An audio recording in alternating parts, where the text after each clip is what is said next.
주신 하나님의 말씀은 에스겔 42장의 말씀입니다. 에스겔서 42장의 말씀입니다. 에스겔서 42장의 말씀을 드라마 바이블로 함께 읽어나가겠습니다. 2장.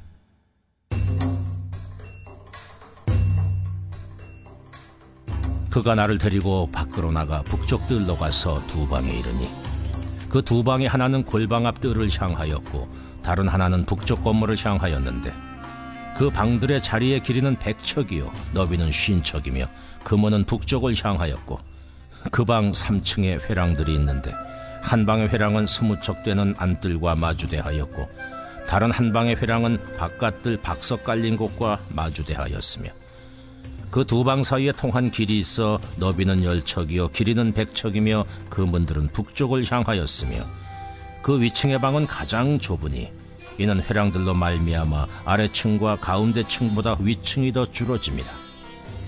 그 방은 3층인데도 뜰의 기둥 같은 기둥이 없으므로 그 위층이 아래층과 가운데 층보다 더욱 좁아짐이더라.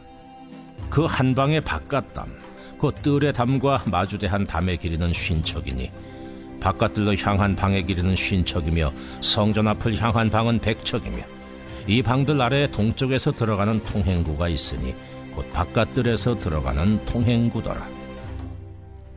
남쪽 골방뜰 맞은 쪽과 남쪽 건물 맞은 쪽에도 방 둘이 있는데 그 두 방 사이에 길이 있고 그 방들의 모양은 북쪽 방 같고 그 길이와 너비도 같으며 그 출입구와 문도 그와 같으며 이 남쪽 방에 출입하는 문이 있는데 담 동쪽 길 어귀에 있더라. 그가 내게 이르되 좌우 골방대라. 곧 북쪽과 남쪽에 있는 방들은 거룩한 방이라.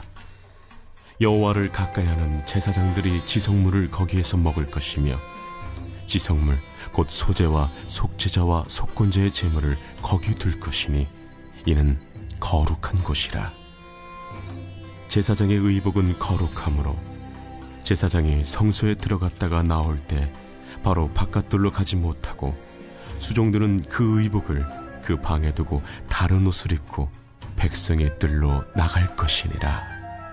그가 안에 있는 성전 측량하기를 마친 후에 나를 데리고 동쪽을 향한 문의 길로 나가서 사방 담을 측량하는데 그가 측량하는 장대 곧 그 장대로 동쪽을 측량하니 500척이요 그 장대로 북쪽을 측량하니 500척이요 그 장대로 남쪽을 측량하니 500척이요 서쪽으로 돌이켜 그 장대로 측량하니 500척이라.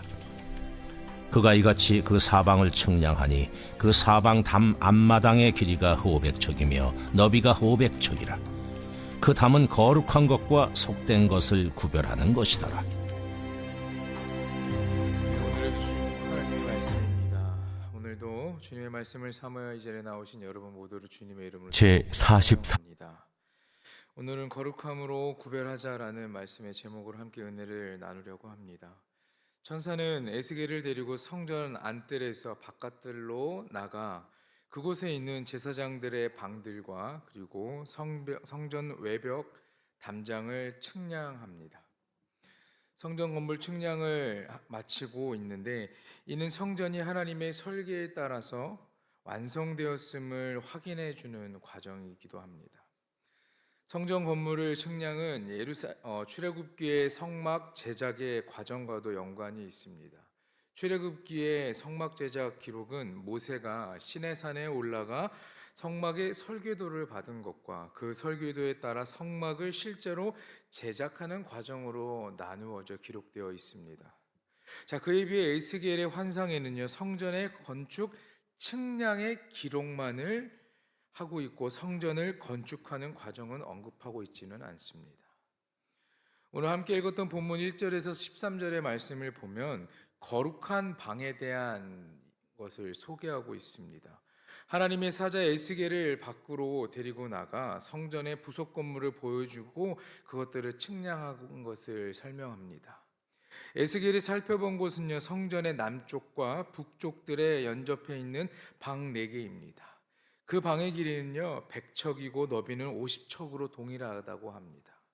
그 방은 3개의 층으로 되어 있고 위층으로 올라갈수록은 점점 면적이 좁아졌다라고 기록하고 있어요. 이 방들은 제사장들이 지성물, 거룩한 제물을 먹거나 제물을 보관하는 데 쓰였던 장소다라고 본문은 말합니다. 하나님의 사자는 이 공간을 그래서 거룩한 곳, 거룩한 방이라고 칭하고 있습니다. 이 방들은 하나님이 임하시는 장소를 거룩하게 유지하려는 목적에서 마련된 것입니다. 그래서 이 거룩함이라는 것은 곧 구별됨을 의미합니다. 구별된 제사장은 구별된 방 안에서 구별된 제물을 먹었다라는 말이죠. 그런데 이 거룩함, 구별됨은 제사장만을 위한 것이 아니다라는 것입니다. 궁극적으로는 하나님을 위한 거룩한 구별을 의미합니다. 하나님을 위해 제사장이 구별되었고 하나님을 위해 제물과 식사의 공간이 구별되어졌다라는 말입니다. 이렇게 구별되어진 것은 하나님께서 거룩하시다라는 말을 하는 것과 동일합니다. 하나님의 임재처소에 거룩함을 유지하기 위한 이 공간을 마련한 것은 바로 하나님이 거룩하시다라는 것을 우리에게 알려주고 계시는 겁니다. 이렇게 계급적인 구분만을 뜻하는 것이 아닙니다.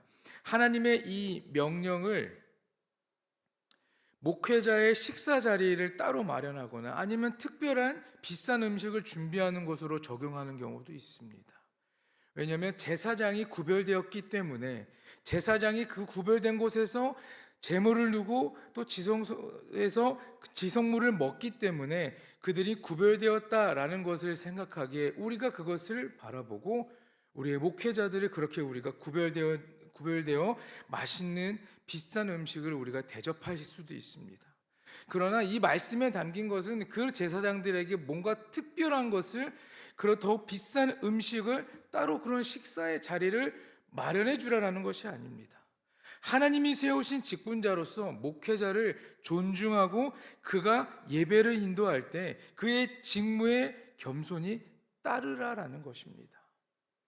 하나님께서 구별하신 사람을 우리가 존중하고 따르는 것이 바로 하나님을 존중하고 섬기는 것이다라는 말입니다. 목회자뿐만이 아닙니다, 여러분.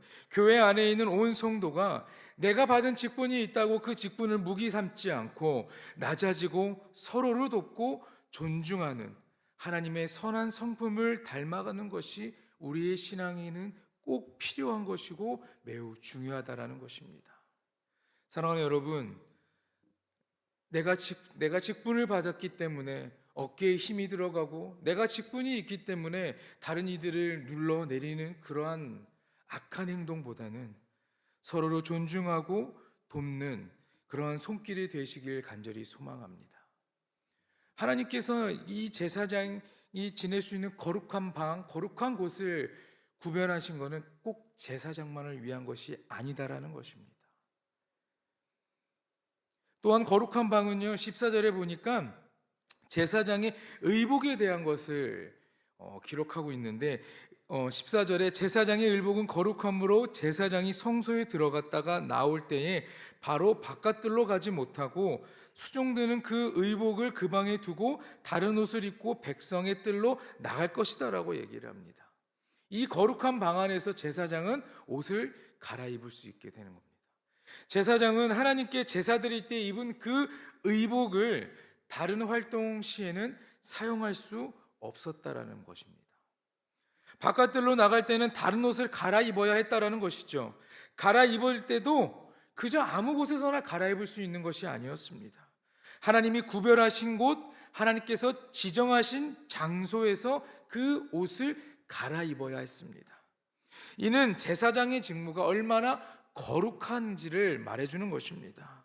나아가 이 모든 일을 정하신 하나님이 지극히 거룩한 분임을 다시 한번 보여줍니다. 여러분, 제사장이라는 직분 자체가 거룩한 것이 아닙니다. 제사장이라는 직분을 받은 사람만이 거룩한 것이 아닙니다. 그가 드리는 제사라고 해서 무조건 거룩할까요? 아닌 것입니다. 하나님이 정하신 그 거룩한 법도에 따라서 그것에 맞게 그 제사를 드릴 때 비로소 하나님 앞에 거룩한 제사가 된다라는 것입니다. 의복에 대한 규정도 그 가운데 하나인 것입니다. 제사장 직무를 수행할 때에는 제사장만 입을 수 있는 그 의복을 입게 하는 것. 하나님께서 선택한 그를 그저 이곳에 저곳에 데리고 다니는 것이 아니라 하나님께서 그를 선택하시고 난 후에 하나님께서 또다시 거룩한 일을 수행할 수 있도록 그에게 거룩한 의복을 허락하셨다라는 것입니다. 그것이 꼭 제사장, 목회자뿐만 아니라 여러분들도 그 거룩함을 입고 이 세상에 나아갈 수 있다라는 것입니다. 그 옷 자체가 거룩한 것이 아니라 하나님이 정하시고 구별하셨기 때문에 그 옷이 거룩해진 것이고 그 방이 거룩해진 것인 것입니다. 거룩한 의미를 담게 되는 것입니다. 제사장이 바깥들로 나갈 때 다른 옷을 입어야 한다는 이 규정이, 이 옷이 제사장을 위한 옷이 아니라 바로 하나님을 위한 옷이고 거룩한 제사를 위한 옷이다라는 의미를 가진 것, 여러분들이 기억하시길 바랍니다. 말씀을 준비하면서 어릴 적 교회 갈 때를 생각하게 되었습니다. 어릴 적 교회 갈 때 여러분들도 그러한 경험 있으실 수도 있습니다. 교회 가는 날 주일에는 새 옷을 입고 아니면 내가 가지고 있는 옷 중에 진짜 깨끗하고 좋은 옷을 입고 가는 경우가 참 많았습니다. 저도 어렸을 때는 그랬던 것 같아요. 그래서 토요일 날 저녁이 되면은 무엇을 입을까, 어떤 옷을 입을까 막 옷장을 고릅니다. 근데 그 제가 하고 싶었던 것도 아니고 어머니 아버님께서 항상 그렇게 이야기하셨어요. 교회 갈 때는 우리가 늘 깨끗하게, 우리가 하나님 앞에 예배를 드리는 거기 때문에 우리가 새로운 옷을 매일 살 수는 없지만 내가 가지고 있는 옷 중에 가장 깨끗한 옷을 입고 하나님 앞에 깨끗한 마음으로, 정결한 마음으로 예배를 드리러 가야 된다라고 말씀하셨습니다. 그러다 보니까 토요일마다 옷을 고릅니다. 아직도 그럽니다. 네, 저는 주일날 어떠한 옷을 입어야 될지, 어떠한 정장, 어떠한 색깔, 어떠한 셔츠, 어떠한 넥타이를 할지를 전날 다 정해서 옷걸이에 걸어놓고 아침에 일어나서 그 옷을 입고 딱 나옵니다. 제 스스로는 그런 겁니다. 토요일 아니면 뭐 주일 전부터 이 옷을 준비하면서 하나님 앞에 예배드릴 그 기쁨을 생각하는 겁니다. 하나님, 내가 오늘도 아버지 이렇게 꽃가옷 입고 하나님 앞에 나왔습니다. 나한테 가지고 있는 가장 깨끗하고 좋은 옷을 입고 주님 앞에 나와서 내가 거룩하게 주님 앞에 예배합니다 하는 그러한 기대감도 있는 것 같습니다. 단정한 옷차림, 그냥 단순히 우리에게 그냥 옷일 수도 있지만 하나님께 우리가 경건하게 준비된 마음이 될 수 있고 또한 우리가 그 마음을 갖고 주님 앞에 나온다면 정말 우리가 드려지는 예배가 그 어떠한 예배보다 거룩하게, 또한 하나님께서 우리에게 허락하시는 은혜가 넘치는 예배가 될 것입니다. 지나친 형식주의는 또한 예배를 경직시킬 수 있지만 거룩한 하나님 앞에 나오는 자리인 만큼 우리가 적절한 긴장과 준비는 아름다운 예배를 드릴 수 있게 되는 것입니다. 작은 것 하나라도 하나님의 거룩함을 가리지 않도록 조심하며 세상과 구별되어 살아가는 삶을, 그러한 삶을 살아가시는 여러분 모두가 되기를 간절히 소망합니다. 마지막 15절에서 20절의 말씀은요, 성전 사면을 두르고 있는 담을 측량한 이야기를 담고 있습니다. 동서남북 사면의 담의 길이와 폭이 각각 500척이라고 설명합니다. 성전의 담이 외부의 것으로부터 성전을 보호하는 역할도 하였지만 20절 하반절에 보니까 담을 기준으로 안쪽은 거룩한 곳, 바깥은 속된 곳이라고 말씀합니다. 담이 거룩한 것과 속된 것을 구별하는 경계라고 해서 꼭 그 안에 있는 것들이 무조건 거룩하다라고 말할 수 없습니다. 성전의 거룩함은 그곳에 임하는 하나님이 거룩하기 때문에 그 성전도 거룩해지는 것입니다. 하나님은 거룩한 것과 속된 것을 구별하시는 분입니다. 담장을 세운 이유는 그 안쪽이 원래 거룩한 땅이라서 그렇게 세운 것이 아니라 하나님을 섬기기 위해 특정한 그 영역을 구별할 필요가 있었기 때문인 것이에요. 성소는 거룩하신 하나님이 임하심으로써 세상으로부터 구별된 장소라는 의미를 지니게 되었습니다. 제사장의 옷차림 같은 비교적 작은 규정에서부터 500척에 이르는 성전의 외곽까지 이 모든 것은 하나님의 거룩함을 우리의 눈으로 볼 수 있게 나타낸 것입니다. 우리 역시 하나님을 위한 영역을 따로 마련해 둘 수 있어야 합니다. 이것이 신앙의 올바른 예법이다라고 말하기도 하죠. 비천한 백성인 우리가 지극히 거룩하신 하나님을 섬기기 위해서는 세상과 구별되는 방법밖에는 없습니다. 예배의 공간을 정결히 구별하는 것도 하나님을 섬기는 하나의 방법인 것입니다. 예배당을 성전이라 부르는 것에 거부감을 가지는 분들도 계십니다. 신학적으로는 타당한 거부감일 수도 있습니다. 그러나 그 거부감에 예배 처소를 가볍게 여기는 마음이 섞여 있지는 않는지 우리가 점검해 보아야 할 것입니다. 예배를 드릴 때 우리는 하나님의 임재를 기대하고 우리의 기대에 하나님이 응답하시리라는 믿음을 갖습니다. 그렇다면 거룩하신 하나님이 임하시는 장소, 즉 예배를 드리는 공간은 거룩한 곳이 되어야 한다는 말입니다.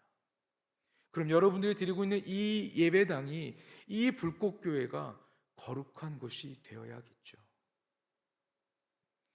모세에게 내가 선 곳은 거룩한 곳이다라고 말씀하신 것처럼 하나님께서 임재하시는 그곳은 거룩한 곳입니다. 하나님께서 계시는 그곳이 바로 거룩한 곳이기에 그 성전을 둘러싸고 있는 담을 통하여 안쪽은 거룩한 곳이다, 바깥쪽은 속된 것이다 라고 구별되어지는 것입니다. 저와 여러분의 삶에 거룩한 곳, 속된 것을 구별하는 담장이 있어야 합니다. 하나님을 예배하는 처소를 거룩한 곳으로 여겨야만 합니다. 예배를 드리는 곳에 있는 모든 것을 우리는 성스러운 것들로 여기고 내 것이 아니니까 함부로 대하는 그러한 마음은 내려놓아야 할 것입니다. 예배당 안에 있는 작은 것, 이 교회 안에 있는 작은 물것 하나하나는요, 다 하나님께 예배를 드리기 위해 사용되는 귀한 선물들입니다. 그것들을 아끼고 소중히 다루고 또한 그것들을 통하여 거룩하게 예배 드릴 수 있게 되기를 간절히 소망합니다. 하나님은 세상에 속한 모든 것으로부터 구별된 섬김을 받기에 아주 합당한 분위기에 우리의 삶 역시 구분되어야 합니다. 하나님이 임재하시는 그곳이 거룩한 곳이기에 하나님께 선택받은 우리도 거룩한 자가 되어야 하는 것이죠.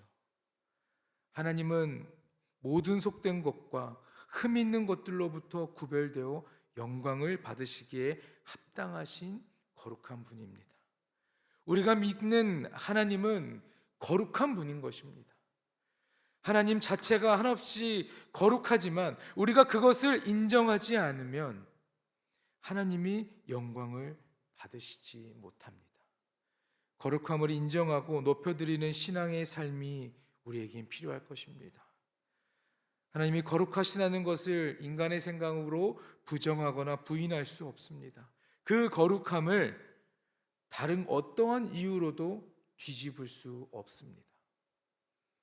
하나님이 거룩하시니 우리가 선 이 불꽃교회도 거룩한 곳이 되고 그렇게 구별되어 세상에서 얻을 수 없는 것들을 하나님께 얻고 구별된 거룩한 주님의 자녀로 승리하시는 여러분 모두가 되길 간절히 소망합니다. 오늘도 여러분 이 예배당에서 문을 열고 나가면 우리는 세상에 발을 딛습니다. 그곳에 섰을 때 하나님의 백성답게 구별된 자의 모습으로 구별된 자의 삶을 살아가시길 간절히 소망합니다. 우리의 생각과 기준이 아닌 하나님이 임하시고 하나님의 그 기준으로 우리가 거룩함으로 이 세상의 것과 하나님의 것을 구별하여 나가는 여러분 모두가 되길 간절히 축원합니다. 기도하겠습니다. 사랑과 은혜가 충만하신 하나님, 오늘 이 아침도 주님을 사모하고 주님의 말씀을 듣고 주님의 은혜를 경험하기 위해 이 자리에 나왔습니다. 이 자리에 나온 우리 사랑하는 성도들의 삶에 크신 은혜와 평강이 가득하게 주님께서 함께하여 주시옵소서. 하나님의 백성으로 선택받아 살아가는 마음에 하나님의 거룩함을 인정하고 따르는 우리가 되길 소망합니다. 세상의 악한 것과 구별된 삶을 살아가는 우리의 믿음을 지켜나갈 수 있게 능력을 허락하여 주시고, 하나님 나라는 누구에게나 열려 있지만 아무나 들어갈 수는 없는 곳임을 우리가 고백하며 거룩하게 하나님이 기뻐하시는 자녀의 삶을 살아 그 하나님 나라에 들어갈 수 있도록 주님 우리의 삶을 이끌어가 주시옵소서. 거룩된 구별된 곳에서 경건하게 말씀에 순종하고 거룩한 삶의 경계선을 지켜나가는 믿음의 백성이 될 수 있게 의로운 오른손으로 우리를 지켜 보호하여 주시옵소서. 이 아침 드려진 예물이 있습니다. 자녀들을 축복하는 말씀과 또한 가족들을 위한 기도의 제목들을 적어 올린 이 감사 헌금의 예물을 주님 받아 주시옵소서. 하나님께 드려지는 이 예물의 손길 가운데 하나님께서 역사하시고 동행하여 주시고 허락하신 은혜가 있고 응답의 역사를 경험할 수 있도록 주님 함께하여 주시옵소서. 우리가 주님께 드려지는 이 예물도 거룩하게 구별되어 드려지는 예물이오니 주님 이 예물을 받으시고 예물이 사용되고 쓰이는 모든 곳에 하나님이 하나님 되심을 널리 알리는 귀한 역사가 일어날 수 있도록 주님 함께하여 주시옵소서. 거룩한 것과 속된 것을 구별하여 하나님께 더욱 영광 돌리는 불꽃교회와 귀한 성도들이 될 수 있도록 은혜 위에 은혜를 허락하여 주시옵소서. 감사드리는 모든 말씀 우리 주 예수 그리스도의 이름으로 기도합니다. 아멘.